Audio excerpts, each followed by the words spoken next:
Hello, students, and of course, hello to Mrs. Terry, and thank you for that invitation that you sent my way to have this opportunity to read to your students today. Students, my name is Mayor Jerome Prince, and I am mayor of the city of Gary. It's a job that I love very much because it gives me opportunities to interact with folks like you and to share some of the goodness and thoughts that certainly I experience on a daily basis, but also hopefully I can encourage you by sharing some inspirational words that come from someone who you're also familiar with. Today, that someone is one of our former presidents, and once a president, always a president. So, for the sake of this conversation, let's just call him President Barack Obama. And the name of the book is Of Thee I Sing. It's actually a letter that he wrote to his daughters, and he did so in an inspirational way to give them some encouragement from persons other than himself and Mrs. Obama, and to share with him some of the experience that other people have had across the country. I've read the book and I actually think it's pretty special, not only because the president wrote it, but certainly the sentiments that were shared in here are so warm and heartfelt until I hope that at the end of it, it does the same for you. So, if you don't mind, I'd like to begin. When I read, I typically read everything in the book, and certainly I like to look at the pictures as well. So, today, let's take a look at the front page or the cover of the book, if you will. It's very nicely illustrated, as well as share the name of the illustrator with you, and that is Lauren Long. But as you can see, the book starts out with his two daughters, Malia and Sasha, walking their dog, which was the first dog of the United States, Bo. So let's begin. As I said, I like to read everything because oftentimes there's really good information in other parts of the book, such as what is the preface here. In this tender, beautiful letter to his daughters, President Barack Obama has written a moving tribute to the 13 groundbreaking Americans and the ideas that have shaped our nation. From the artistry of Georgia O'Keeffe to the courage of Jackie Robinson, from the strength of Helen Keller to the patriotism of George Washington, President Obama sees the traits of these heroes within his own children and with all American children. Stunning, evocative illustrations by award-winning artist Lauren Long at once capture the personalities and achievements of these great Americans and the innocence and the promise of childhood. This beautiful book is about the potential within each of us to pursue our dreams and forge our own paths. It celebrates the characteristics that unite all Americans, from our nation's founders to the generations to come, and it is a treasure to cherish with your family forever. So basically, what they're saying there is once you hear about this book and you read along with me, it's probably a good idea if you share some of the thoughts that were elicited here with your family members and your friends or your cousins and brothers and sisters, or maybe even mom and dad might be interested too. So let's take a look at the first pictures here. As you can see in the backdrop, we have President Obama, and I think that's a pretty good likeness to him also. It's about his height, and certainly there's a guy with a clean cut haircut. His ears certainly resemble the size of the president's ears, as I recall. But look, in the background, we have Malia and Sasha also. There's a couple of other notes that he wrote here, one to his wife. You know, our president was always a pretty thoughtful gentleman, and so here he has a short message to his wife, Mrs. Obama, and he says, "To Michelle, whose fierce love and daily good sense have nourished such wonderful daughters." And the author or the illustrator, Ms. Lauren Long, even has a message to her sons, Griff and Graham. And she basically dedicates this book to them. Again, you'll see a nice little picture of Bo, and this time it looks like he's sort of trying to catch up with Malia and Sasha as they begin their daily walk. So now, without further delay, let's go ahead and read the story. And if you guys have read this story or you know a little bit about it, please feel free to share some of your thoughts, perhaps with anyone that you come in contact with or your classmates as well. So it begins by, have I told you lately how wonderful you are? How the sound of your feet running from afar brings dancing rhythms to my day? How you laugh and the sunshine spills into the room. And there they are again, marching right along. Have I told you that you are creative? A woman named Georgia O'Keeffe moved to the desert and painted petals, bone, and bark. She helped us see big beauty in what is small, the hardness of stone and the softness of feather. And as you can see, there's Mrs. O'Keeffe painting away. Looks like she's in a desert sort of place, perhaps in the southwest somewhere. I see a picture of a cactus and mountains in the background. She has her nice little easel there with all sorts of colors. And you know what? Over here in the corner, and I'm not sure she's going to paint that, but I would imagine she's using it for inspiration. A nice white rose petal. And when I see roses, it makes me think of softness. And it certainly reminds me of the smell of a rose. I love to smell roses. So, let's go on with the book. Have I told you that you are smart? That you braid great ideas with your imagination? A man once named Albert Einstein turned pictures in his mind into giant advances into science. He changed the world with energy and light. There's Mr. Einstein. Anyone who knows anything about him knows that he was a pretty interesting looking fella. The things that I remember most about him is his wild hair, if you will, which certainly seems appropriate today because people are more expressive with their natural hair and things of that nature. But also, he had a nice fluffy mustache. You know, I learned something else about him the other day. Outside of him being a genius, as many would describe him, would you believe that this gentleman wore the same outfit, the same clothes, every day? I'm almost certain he took them to the cleaners or even washed them. But the point is he didn't focus on little things like what he's going to wear today. He focused more on creating things such as energy and light and spreading information with everyone that he came into contact with. And that's why they called him a genius. Albert Einstein. Have I told you that you are brave? A man named Jackie Robinson played baseball and showed us all how to turn fear into respect and respect into love. He swung his bat with the grace and the strength of a lion, and he gave brave dreams to other dreamers. Now, here he is in the background. I'm going to put this picture a little bit closer to you because there's some pretty specific things here, such as, if you notice, Jackie Robinson was an African American. In fact, he was one of the first and most notable African American baseball players in history. In the background, unfortunately, but it's a part of history, you'll see all sorts of people. But if you look a little closer, take a look at the looks on their faces. They weren't saying very nice things to Mr. Robinson. In fact, just about every game that he played, some of those same folks were in the audience and they were saying pretty mean things to him. But you know what? Mr. Robinson didn't care a lot. He knew he was there to play baseball. He He knew that he was there to represent not only his family, but all African Americans.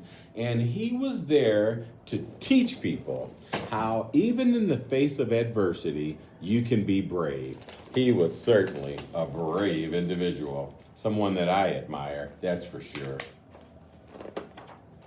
Have I told you that you are a healer?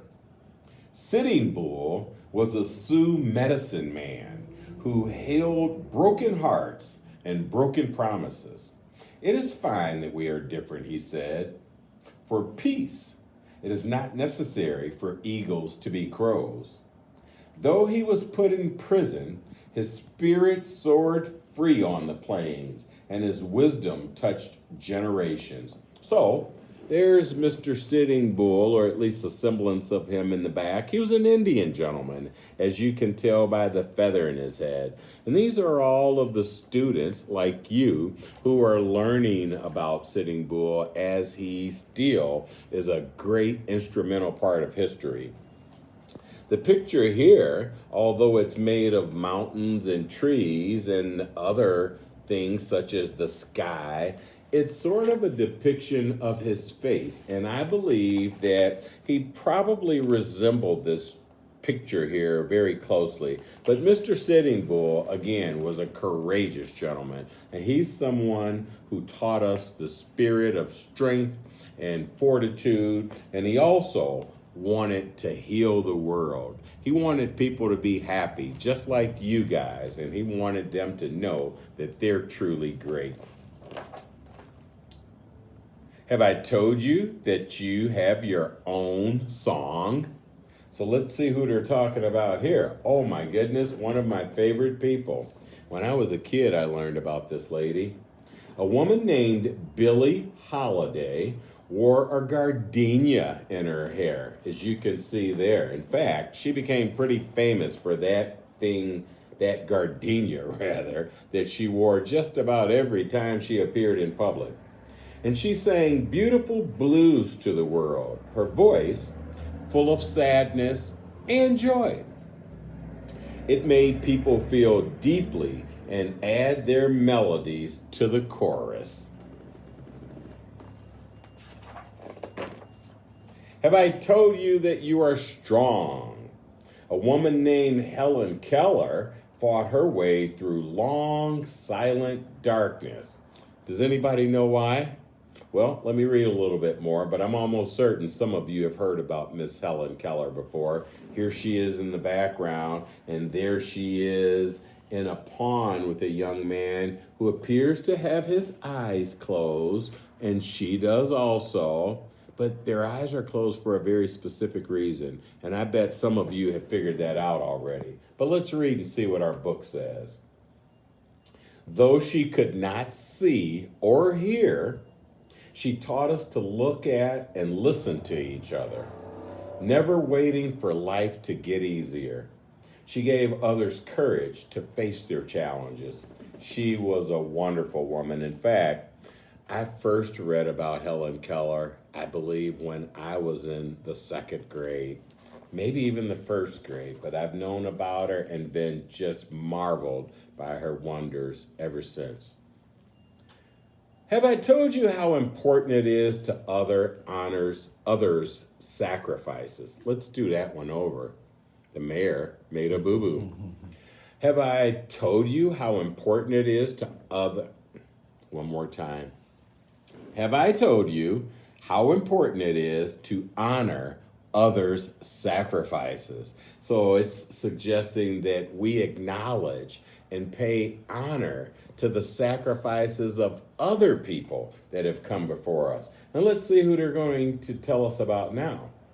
A woman named Maya Lin designed the Vietnam Veterans Memorial to remember those who gave their lives in the war, and the Civil Rights Memorial to thank the many who fought for equality. Public spaces should be filled with art, she thought, so that we can walk amidst it, recalling the past and inspired to fix the future. So, I don't know how many of you have had an opportunity to visit Washington, D.C., But I get the sense that if you haven't, you will soon, and perhaps even sooner than I think. But in the background is a depiction of the Vietnam Veterans Wall. Vietnam was a war that occurred some many years ago. In fact, when I was a very, very small child, when I was actually first born, my dad was in the Vietnam conflict. He was a Marine, and as a result of him serving his country as a Marine, I'm almost certain that inspired me to follow suit because I too am a Marine. But in any event, as a result of that war and the thousands of lives that we lost and the people who didn't make it back home, this lady, Maya Lin, came up with an idea to honor those folks for their contributions to our country and for all that they did to ensure that we have the freedoms that we understand and realize today. And it's a very beautiful wall. In fact, I'm fairly certain that if you discuss it with your teachers or perhaps someone in your family, many of you may be related to or familiar with someone who actually engaged in that conflict many, many years ago. And to that extent, if you're ever in Washington, you'll have an opportunity to visit this wall. And if that person was a participant in the conflict and did not return home as a result of that, their name will be on that wall and you'll have an opportunity to see it. It's a great monument and a great tribute to many great people who fought for our freedom. Well, let's get back to the book.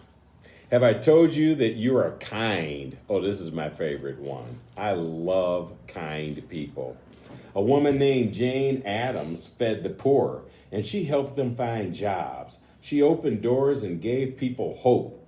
She taught adults and invited children to play and laugh and let their spirits grow wild. Well, listen, I wasn't familiar with this lady, but she's certainly someone that I can appreciate because I think one of the greatest things that we can do for and with each other is be kind to one another. And I believe that if we're kind to one another, that it'll spread throughout our communities and one day spread throughout the world. And everyone who's here will learn to be kind to each other. And that's what's going to make this a better place and our cities a better place to live as well. Miss Jane Addams, very kind lady. Have I told you that you don't give up? Don't ever give up. When violence erupted in our nation, a man named Martin Luther King Jr. taught us unyielding compassion. He gave us a dream that all races and creeds would walk hand in hand. He marched and he prayed, and one at a time, he opened the hearts and saw the birth of his dream in all of us. So here he is here. I'm fairly certain all of you have heard about Martin Luther King Jr. In fact, there's a holiday named after him or in recognition of him. And there's a little bit more history there.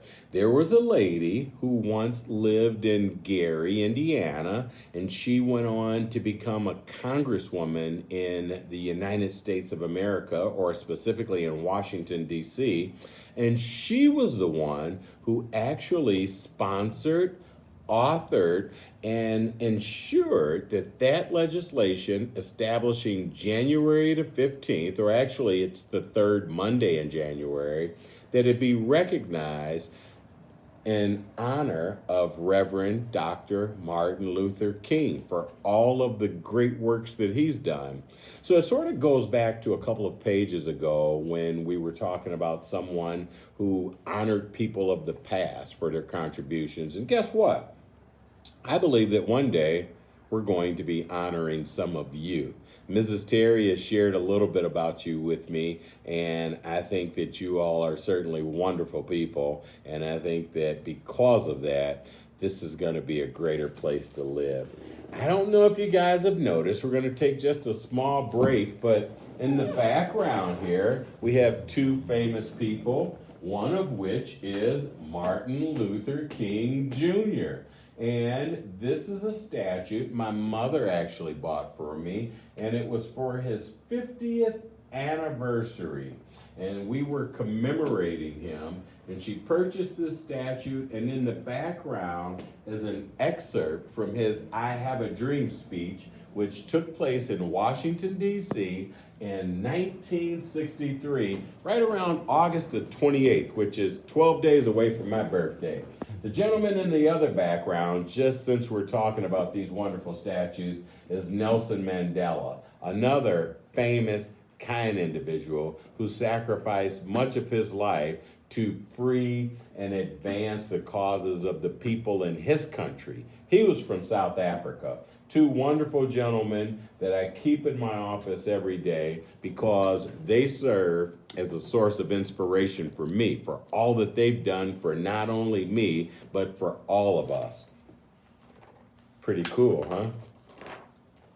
Have I told you that you are an explorer? Well, listen, we've got a picture of a guy landing on the moon.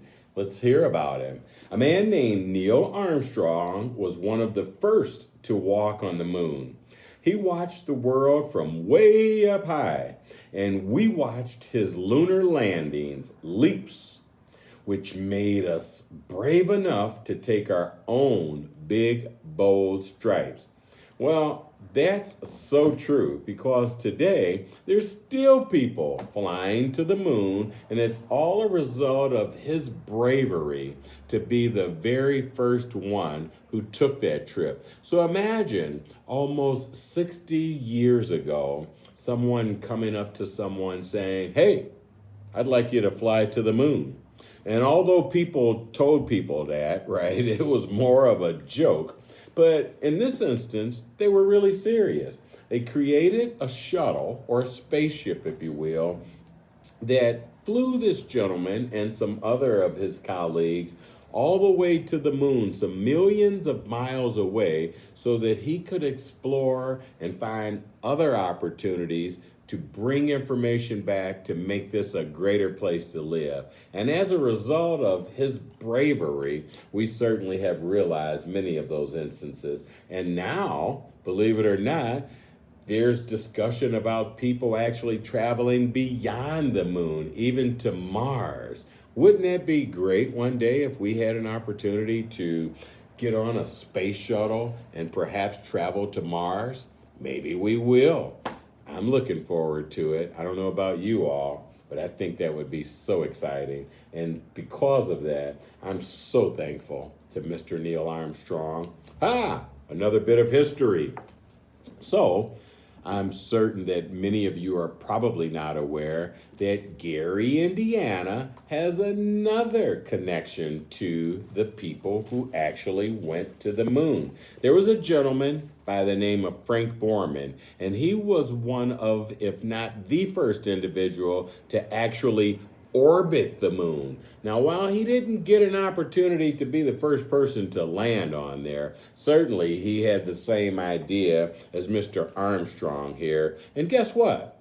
He was right here from Gary, Indiana. Wonderful gentleman. And I really appreciate his accomplishments and his commitment to making us greater and better than we are or ever could be. Well, listen. If you can't be anything, then one of the things that all of us can be is inspiring to someone. That means to encourage someone to be the greatest that they can be, like all of the folks that we've talked to here. So listen, have I told you that you're inspiring? A man named Cesar Chavez showed farmers and farm workers that their own power was relevant, and when they felt it, they knew that they were going to do great things. So Cesar Chavez, he showed these farmers that they had power, even when they felt that they didn't have any. The people were poor, but worked hard and loved the land. Caesar picketed, he prayed, and then he talked. The people listened to their hearts and they marched for their rights. Si se puede. That's my Spanish. It means, yes, you can. Let's try that again. Si se puede. I love Espanol, and I love speaking it as more. So, one more time. Si se puede, Caesar replied. Yes, you can. Sounds similar to something that we've heard from our President Obama. In fact, I believe his slogan was, yes, we can, because we're greater together. Cesar Chavez, a wonderful gentleman.